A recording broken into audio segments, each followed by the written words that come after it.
মুভির শুরুতে দেখা যায় অতিরিক্ত গরমে লোডশেডিং হয়, রাজু তার মাকে নিয়ে হসপিটালে আসে। গরমে ছটফটিয়ে রাজুর মা নিশ্চিত হয়। রাজু এদিক সেদিক ছটফটিয়েও ডাক্তারকে খুঁজে না পেলে এই যে ভাই 1000 টাকা দিন, আমি ডাক্তার সাহেবকে নিয়ে আসি। 1000 টাকার খুচরা না থাকায় রাজু চটে বসে। 120 নাম্বার রুমে গরমের তীব্র জ্বালাময়ী প্রেম বার্তা প্রেরণ করতে দেখা যায় ডাক্তারকে। প্রেম সব মানুষের মধ্যেই আছে, আমার মধ্যেও আছে। রাজু এসে ডাক্তারকে বিনয়ী স্বরে মধুমাখা কণ্ঠে প্রেরণ করে। আমার মার অবস্থা খুব খারাপ। হ্যাঁ, সেটাকে শুদ্ধ ভাষায় প্রেমই বলে। ও তাই নাকি? হ্যাঁ, তাই ক্ষুব্ধ হয়ে ডাক্তারকে টেনে হিস্টে বাইরে নিয়ে আসায় লোডশেডিং এর মাধ্যমে তার মা মারা যায়। আর কথা বলবে না। লোডশেডিং তীব্র ভয়াবহ রূপ ধারণের কারণে রাজু ডাক্তারকে আঘাত করে।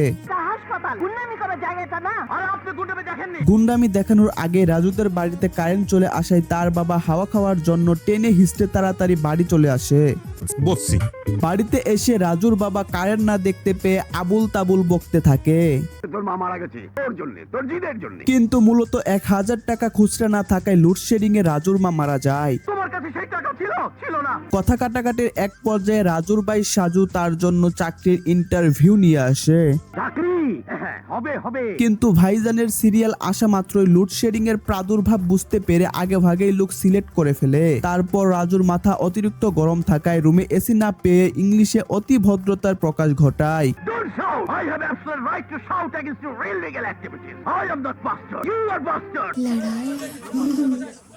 5 hours later. বন্ধুর কাছ থেকে দাঁড় করা বই পড়ে এত সুন্দর ইংরেজি বলার পরেও সামান্য ফ্যানের ব্যবস্থা না করায় এবার রাজু ক্ষুব্ধ হয়ে যায়। এখানে নাটক হচ্ছে, নাটক। Yeah, boy. এদিকে সাজু চাঁদপুরের ছেলে হওয়ায় তাকে এক ভদ্রলোক গালি দেয়। এই শালা বাচ্চা, চোখে দেখিস না? অন্ধ নাকি? সরি। কিন্তু সে সালামের জায়গায় সরি বলাই চাঁদপুরে থাকে কিনা তার সন্দেহ মনে হলে তাকে আঘাত করে বসে। তা দেখে রাজু হট মাথায় ছটফট করতে থাকে। এই শালা বড়লোক হয়েছে বলে গরিবদের রাস্তার পোকামাকড় মনে করে। রাজু সাজু বাসায় এসে কারেন্ট না থাকায় ভাত খাবে না বলে দেয়। খাবে না কেন? খাবারের সাথে রাগ কি? শুনিস? কারেন্ট আসবে না বলে নাবালক রাজুকে গানের মাধ্যমে খাওয়ানোর চেষ্টা করা হয়। ভাইয়া তুমি আমার কাছে সোনার চেয়ে বাড়িতে কারেন্ট না থাকায় রাস্তায় বসে টাস খেলে একদল রাম পাঠা। রাজু এসে একটা চটকানা দিয়ে বলে 10 মিনিট হলো কারেন্ট এসেছে, যা বাসায় গিয়ে মারা খা। একজনে থাকপুর খেয়ে 3-4 জনের থুতমা দেখিয়ে তারা চলে যায়। রাজু ভাই বলে, আপাই বলে মানে সেদিন, এবং তারা দুজনেই বলে মানে সেদিন। এই মানে থেকে নিয়ে বাদ দিলে থাকে মা, আর এই মাতে মা হয় তারা দুজনেই মাকে ভালোবাসে। মাকে আমি বেশি ভালোবাসতাম। আমিও মাকে ভালোবাসি। আপাই ধন্যবাদ দেয়, আপনাকে অনেক ধন্যবাদ। এবার ভাইয়াও দেয়, আপনাকেও ধন্যবাদ। এখন দুজন একসাথে দেয়, আপনাকে অনেক ধন্যবাদ। আপনাকেও ধন্যবাদ। এবং দুজনেই দেয়। আসি। তার সাথে টাটা বাই বাই করে চলে যায়। 5 hours later. ঢাকায় লোডশেডিং বেশি হওয়ায় সাগর চিটাগাং মেডিকেলে সাপ দেখার জন্য সেখানে চলে গিয়ে চিঠি পাঠায় এবং গরমে নিস্তার পেতে একটি ফ্যান কেনার জন্য একটি সাহসী কাজ জোগাড় করে ফেলে। এও থাকে চিঠিতে।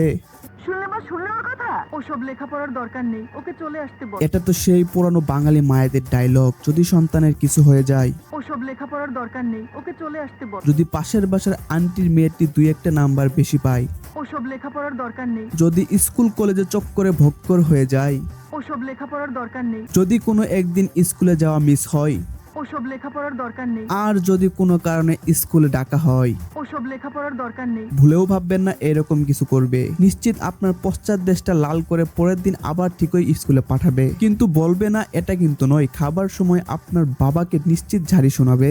ওসব লেখাপড়ার দরকার নেই। যাই হোক, শত শত সেই ছোটবেলার দিনগুলোর ভিতরেই লুকিয়ে আছে আমাদের শৈশব, আর সেখানেই লুকিয়ে আছে মা বাবার ভালোবাসা। তাই আমিও বলতে চাই, ওসব লেখাপড়ার দরকার নেই। Yeah, boy. এই গ্যারেজের মিস্ত্রিকে এদিকে part time Raju third time কাজ হচ্ছে গ্যারেজে। আমার গাড়ির ইঞ্জিন ঠিক করতে হবে। গাড়ির কে মানুষের ইঞ্জিন নষ্ট হলে ঠিক করে দেয়। রাজু কিছুতেই নিচ থেকে বের না হলে নষ্ট মেশিন টুইঙ্কেল এসে গরমে আবুল তাবুল বলতে থাকে। ভাইয়া খারাপটা কি বললাম? ও সব কাম শেষ, এখন কি করব? এখন গাড়ি সারানোর পালা। এখন আমার গাড়ি ঠিক করে দাও। অতিরিক্ত গরমে যদি ব্যাটারি তার পড়ে গেছে। এর একমাত্র কার্যকরী উপায় হচ্ছে আপনার সাথে তো এখন আমার প্রেম হয়নি। ওটা দেরি হবে। এক্স্যাক্টলি। কলেজে কারেন্ট চলে আসে, সবার আগে রাজু চলে আসে, তাই টুইঙ্কেলও আসে। May I come in sir? তাই বলে ক্লাসের ভিতরে আইসে কে পারমিশন চাই রে ভাই?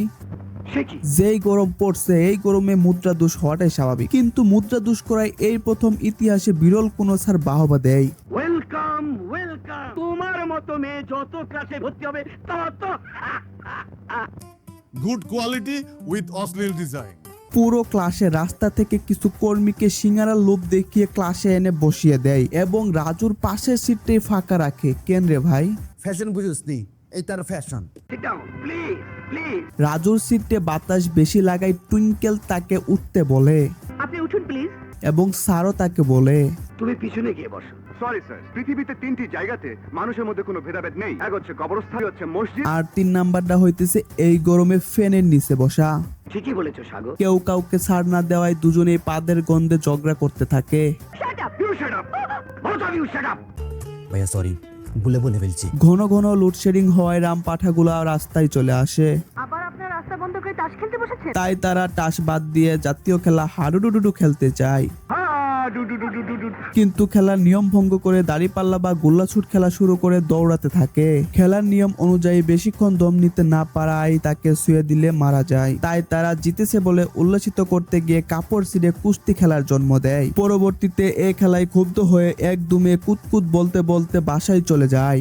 শুনেছে কাজল? কিন্তু ভুলবশত উড়না ফেলে আসায় রাজু যায় সেই উড়না আনতে। উড়না দিয়ে পায়ের ঘাম মুছায় রাজু খেপে গিয়ে তার হাত কেটে ফেলে।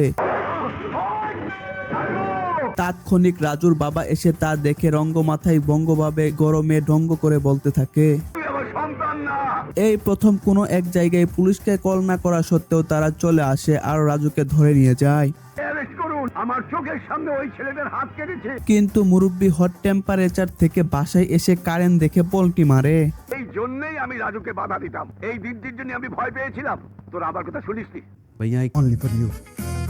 পাঠার বাই সাঠা আর মাঠা আসে হাসপাতালে, ভাইজান, রাজু আমার হাত কেটে ফেলেছে। যা তার মান সম্মানে আঘাত আনে। তাই গুলি দিয়ে লুতুপুতু করতে চায়, কিন্তু তাৎক্ষণিক তার মনে পড়ে তুই ভাই হয়ে বেঁচে গেলি, ভাই হয়ে বেঁচে গেলি। ওই ডাক্তার, জন্মের সময় পোলিও না খাওয়ায় বংশের হাত দুর্বল ছিল, তাই দরকার।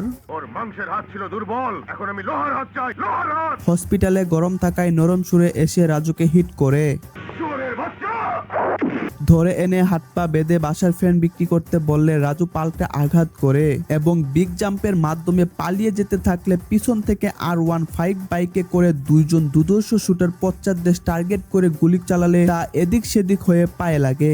পালানোর কোনো পথ খুঁজে না পেয়ে ঘোড়াগাড়ি দিয়ে নির্মম ভাবে স্টান শিখানোর আশ্বাস দিয়ে তাদেরকে মেরে ফেলে, যা বরাবরের মতোই প্রমাণ করে দুইটা পিস্তলের চাইতে একটা ঘোড়ার গাড়ি বেশি শক্তিশালী। কারণ হিসেবে জানা যায় তা ছিল বাঁশের তৈরি। এদিকে নার্স আপাই এসে আপনি আমার বাড়িতে চলুন, চলুন। বাসায় এনে ছুরি দিয়ে বুলেট বের করতে গেলে ওই জামানা বদলে গেছে তো। আগে মেয়েরা চিৎকার দিত, এখন ছেলেরা চিৎকার দেয়। তুই কত টাকা দিয়েছিস? আমরা ডবল টাকা দেবো। 1 মাসের অ্যাডভান্স বুকিং করবো। বুকিং করার জন্য সিগনেচার হিসেবে বুলেট পায়ে পেটালে তার পাও ভালো হয়ে যায় এবং গুন্ডারাও চলে যায়। অন্যদিকে সাগরও গুন্ডাদের পেটায় আর টুইঙ্কেলের সাথে ভাব জমে গিয়ে বাসায় নিয়ে আসে। তোমাদের বাড়ি দেখে আমার মাথা ঘুরছে। আমাদের যে বাড়ি ঢাকায় আছে 4 ডাবল। তাই সাগরকে স্পেশাল চামুক চুম্বন প্রদর্শন করে আর নেচে গিয়ে বলতে থাকে।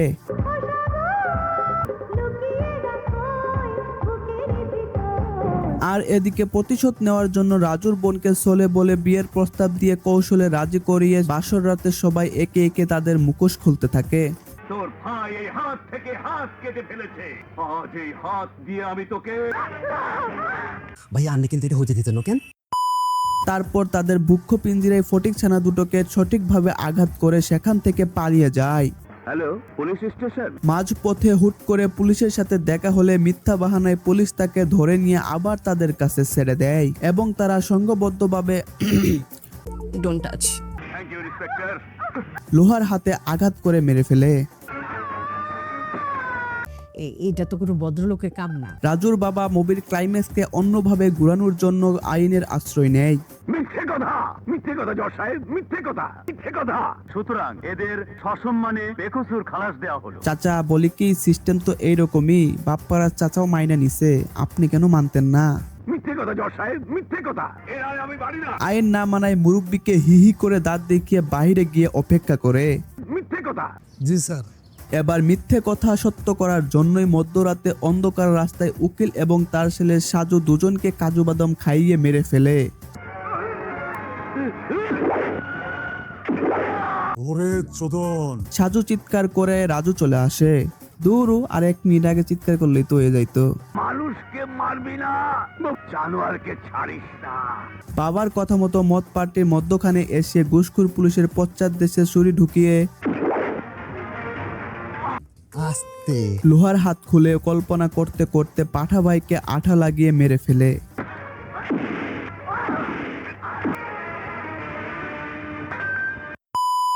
বাই দ্য ওয়ে, এখন যারা মনে করছেন যে মুভি এইখানেই শেষ, তাদের জন্য এক বালতি সমবেদনা, কারণ এই মুভির মাত্র অর্ধেকই শেষ করতে পেরেছি। বাকি অর্ধেক নিয়ে যদি ভিডিও আনতে বলেন তাহলে অবশ্যই বলবো সাবস্ক্রাইব করেন। আর যদি আপনি একজন আল্ট্রা লিজেন্ড নিজেকে প্রমাণ করতে চান তাহলে অবশ্যই পরবর্তী পার্ট টুকা হাতে এনাফ পর্যন্ত সময় থাকলে দেখে নিতে পারেন।